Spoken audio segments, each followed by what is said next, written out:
We'll let it go around for a second.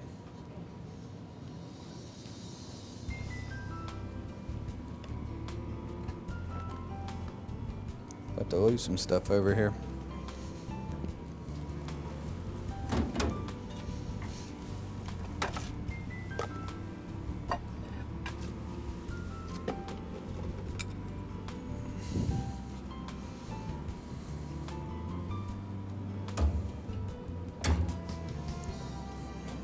All right.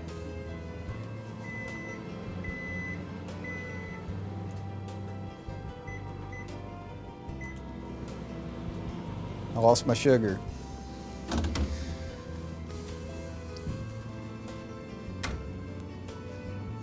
All right. So we're actually using like a loaf pan. The recipe calls for a 10-inch. This is a 9. It calls for a 10-inch tube pan. Pretty much the same. It's just a loaf pan, which is what we're going to use tonight.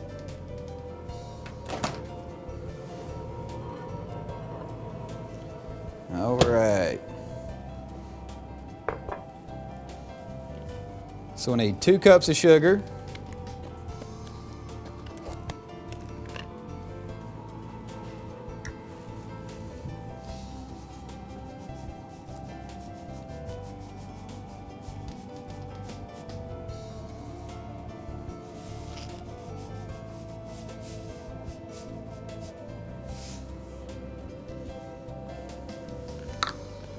We're going to add our butter into it.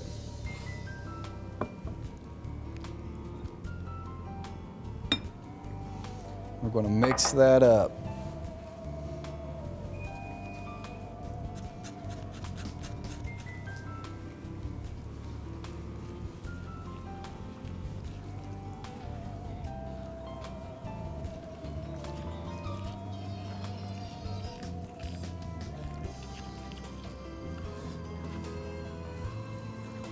You just want to get it all nice and blended together.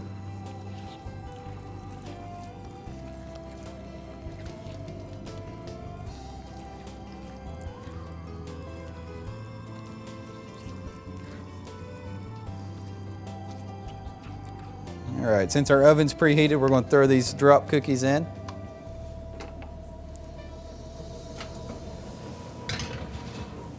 That way you can see the end result there. If I remember right, it's about 12 minutes. 15 minutes. All right.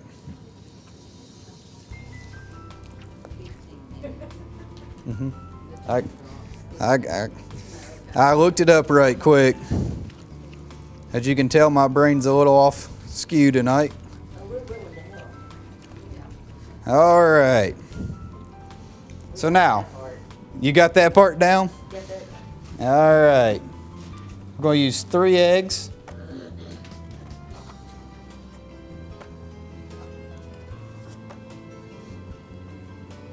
Set those right there. Now, as we add our eggs in, we're actually going to mix it as we go.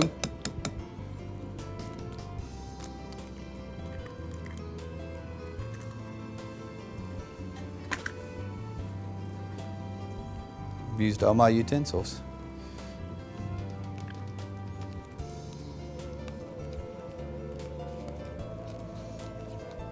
Gonna make sure you get them all well mixed in. You could, yes ma'am. I'm kind of old-fashioned. I like to do it by hand.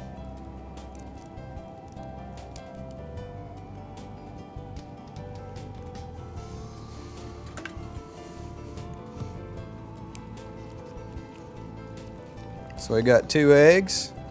Got to get 1 more in there.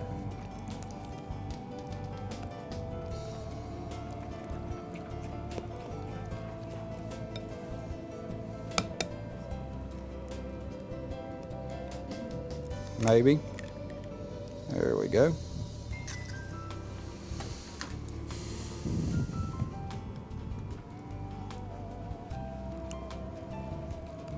Get it all nice and mixed together.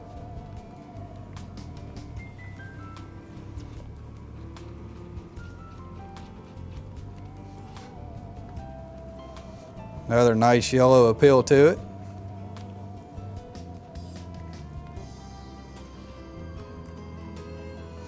All right. Here's where it gets a little bit tricky. We're going to put our baking soda in our flour, which I've already mixed together here for us. Got our 3 cups of flour. Here's our baking soda. I'm just going to kind of mix that around. And then we need the buttermilk, which is 1 cup.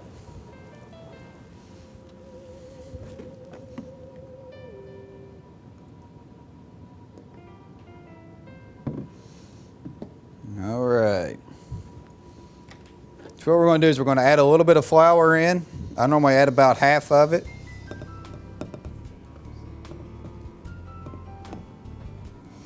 I'm going to get that mixing. It's going to get nice and thick on us.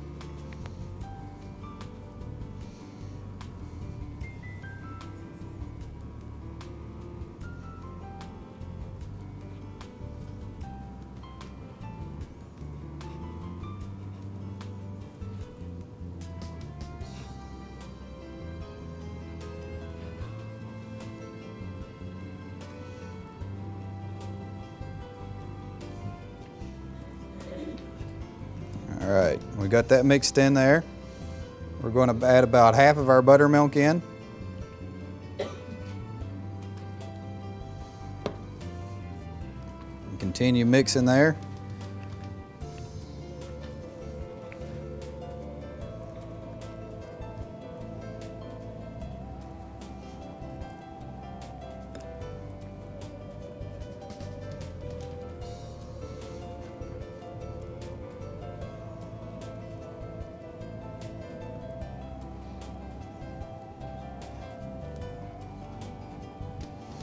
All right, we'll put our rest of our flour and baking soda in.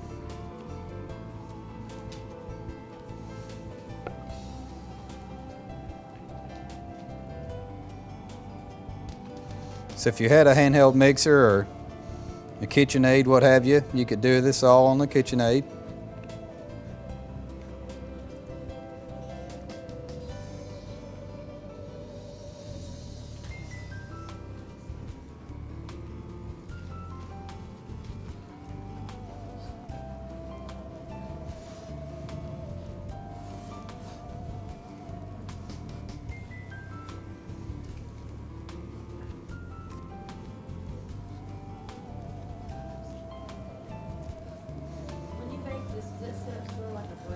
It does.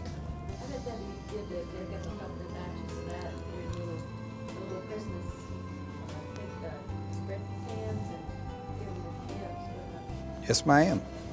Now this will rise a little bit as you bake it, so you don't want to overfill your pan, okay? I'm going to add the rest of our buttermilk in.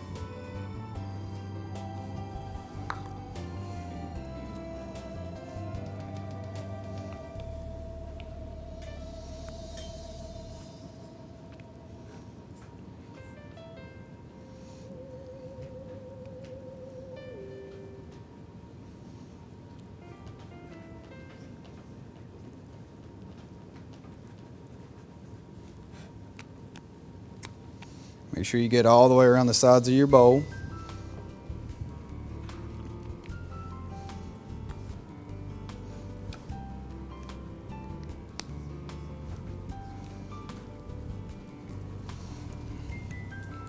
Looking pretty good there. All right. Everybody see how nice and creamy that is? Now I will tell you, if you add it all in at once and try to mix it, it gets pretty hard to mix, okay? So that's part of the reason why you alternate back and forth. All right. Now we have to add in our jam, pecans, coconut, and raisins. We've got 1 cup of pecans and a cup of coconut and a cup of raisins. I probably should have got a bigger bowl.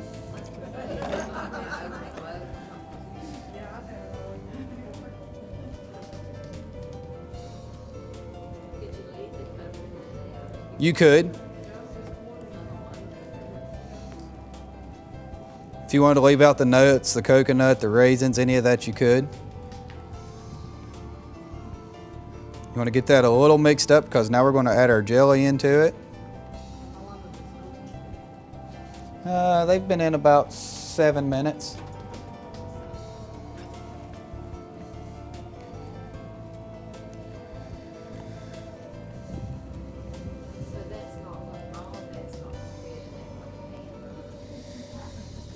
No. She's already got me figured out back there.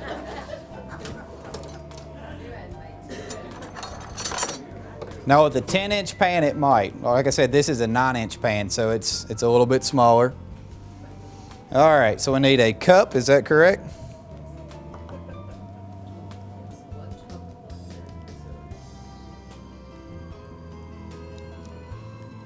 And I'm simply using the same cup that I had the buttermilk in. It's all going into the same mixture. Now if you just mixed cayenne pepper or something in there, you might not want to. It'd have a kick. I'm not sure how jamming it would be. It might be fiery. We'll have to say that for F. This does not. This is seedless. All right.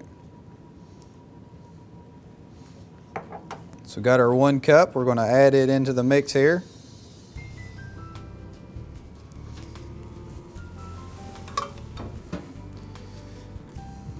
And you want to get it all nice and mixed up. Everything will turn purple. Now when this is baked, it's kind of like a dry fruit cake.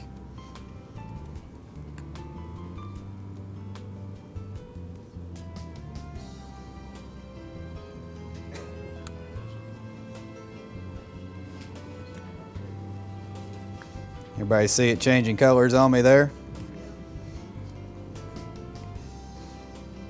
Now if you wanted to try a different type jelly, I'm sure you could get by with it. All right, so we got it all nice and mixed up there.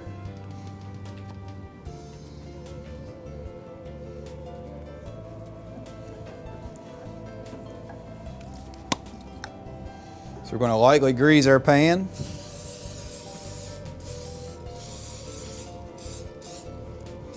I always make sure I definitely get my corners because that's where I always have trouble. All right, and we're going to pour it in here.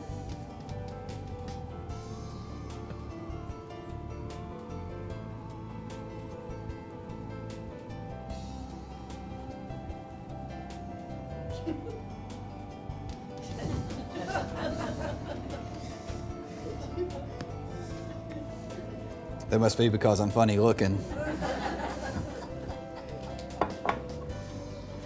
All right, so you notice I left about an inch, half an inch to an inch window around it. It will actually rise up as it bakes. So be sure to give yourself a window because if not, it will overrun and then you've got a nice little mess on your hand. And we're all about not making messes. Now this will actually bake for about an hour. It's on 350 degrees. So you want it to bake, check it at an hour. Mine a little bit earlier, took a little bit longer.